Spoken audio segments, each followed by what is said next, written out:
हाम्रो टिकटक एकाउन्टमा सांसद टेक्नोलोजीमा स्वागत छ सबैजनालाई। हाम्रो टिकटक एकाउन्टमा एकजना अनिस लामाजीले हाम्रो यहाँ कमेन्ट गर्नुभएको छ।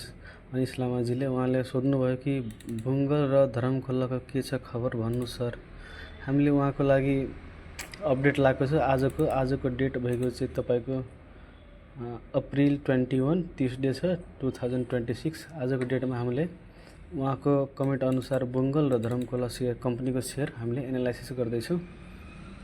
त्यसपछि अनिस लामाजीको लागि हामीले लगाएको छु। यसमा हामीले हेर्ने हो बुङ्गल हाइड्रो पावरमा हामीले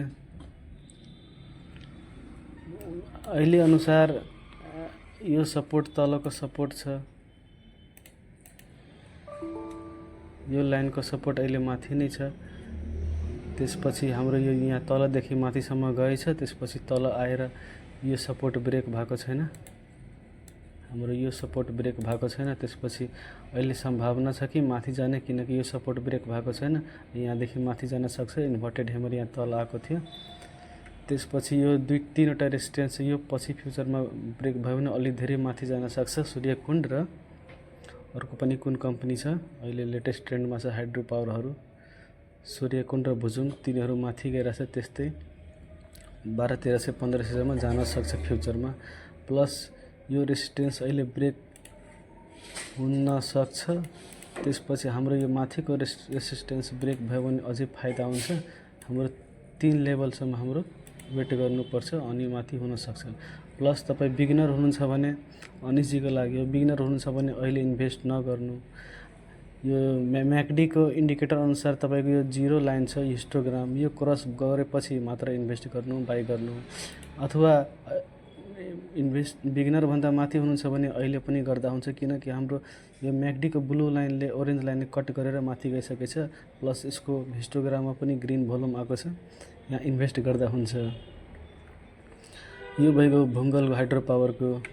त्यसपछि उहाँको कमेन्ट अनुसार धरमखोला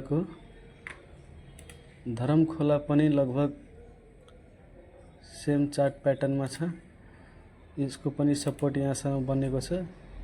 यहाँदेखि माथि नै छ आएको, माथि गएर तलसम्म नआएर माथिसम्म आएको छ।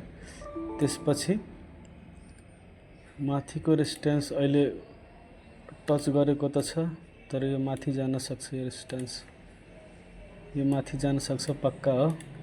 त्यसपछि माथिको पनि 3वटा रेजिस्टेन्स छ। यो रेजिस्टेन्स माथिको टप लेभलको रेजिस्टेन्स ब्रेक भयो भने अलि माथि जान सक्छ, धेरै माथि। प्लस हामीले अलि वेट पनि गर्नुपर्छ, किनकि हामीलाई यो रेजिस्टेन्सहरू पनि ब्रेक हुनु जरुरी छ। ब्रेक हुँदै गर्दाखेरि हाम्रो ट्रेन्ड लाइन चेन्ज हुन्छ।